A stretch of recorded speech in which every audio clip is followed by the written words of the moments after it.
un grand coup de chapeau sur tous les joueurs qui composent l'effectif, qui étaient dans le 10 ou pas du match contre le LBC, mais l'émulation de groupe qu'on a nous fait qu'on arrive à s'en sortir même quand c'est compliqué. Donc voilà, je voulais féliciter tout le monde pour ce dernier match et pour cette phase aller. Sur le match contre le LBC, j'étais très content de la qualité du groupe en lui-même. En fait, j'ai pas de doute quant à la qualité de tous les joueurs de l'équipe. Mais là, sur un match où le 5 majeur est en difficulté, c'est un 5 majeur que j'avais mis en place depuis quelques matchs, où ça a été difficile à se mettre dedans. Alors, j'ai pas trop les raisons, il y en a peut-être pas d'ailleurs, hein, j'ai pas besoin de tout expliquer. Mais voilà, les rotations, les 5 joueurs qui sont rentrés après ont beaucoup apporté. Et moi, ça me conforte dans l'idée qu'en fait, rien n'est figé dans notre équipe. Donc ça a des avantages et des inconvénients. Les inconvénients, c'est qu'on en avait parlé au début de la saison. Au niveau de la hiérarchisation des postes de jeu, parfois on est un peu dans le vague parce que tout le monde peut marquer, tout le monde peut apporter. Mais ça montre aussi que le jour où on a trop 4-5 joueurs qui ne sont pas dedans, les 4-5 autres derrière sont suffisamment forts pour pouvoir créer une émulation positive et faire la différence sur nos adversaires. Donc voilà, un grand coup de chapeau sur tous les joueurs qui composent l'effectif, qui étaient dans le 10 ou pas du match contre le LBC, mais l'émulation de groupe qu'on a nous fait qu'on arrive à s'en sortir même quand c'est compliqué. Donc voilà, je voulais féliciter tout le monde pour ce dernier match et pour cette phase aller. C'est un bilan plutôt positif. Moi, dans les prévisions, j'avais prévu d'être en difficulté sur les 2 premiers matchs et ensuite de pouvoir gagner le maximum de matchs possible sur la suite, en pensant même un peu qu'on n'en perdrait pas. Bon, c'est une défaite à Feytiat, ça fait partie des choses. Donc le bilan est positif puisque c'est quasiment l'objectif que je m'étais fixé. Donc voilà, il faudrait qu'au match retour, sur la phase retour, on fasse mieux. Le seul mieux qu'on puisse faire, à mon avis, c'est d'arriver à battre Feytiat chez nous et puis pas faire de bêtises sur les matchs extérieurs.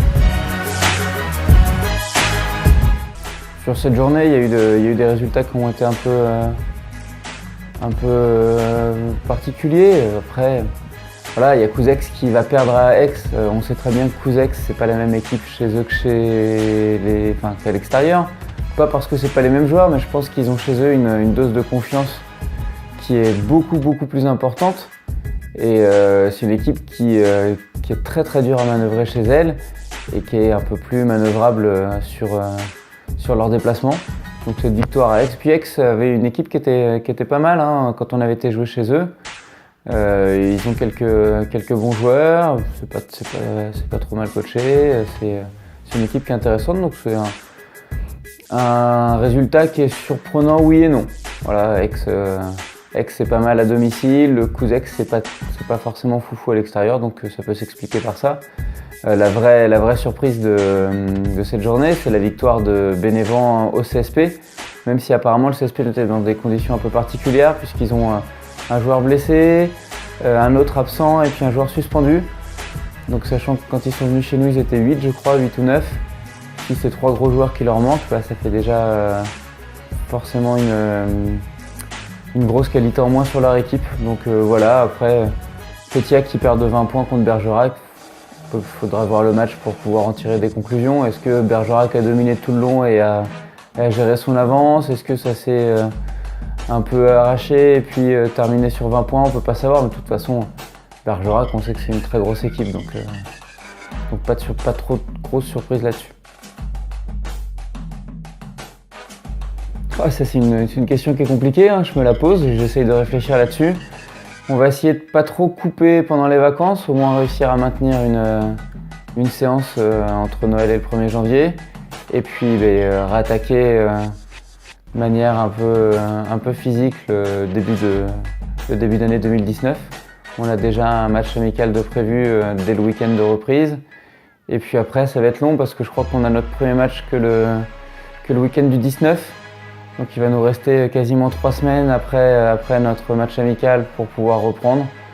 Voilà, on va faire nos 2 entraînements par semaine. Donc puis on va rebâtir un peu, revoir un peu ce qu'on a fait en début de saison. Ça ne me fait pas plus peur que ça parce que L'effectif a montré qu'il était de qualité, qu'on avait 13 ou 14 vrais joueurs de basket qui pouvaient être alignés tous les week-ends.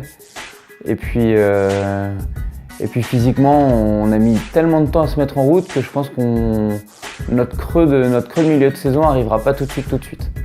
Donc ça devrait aller pour la reprise.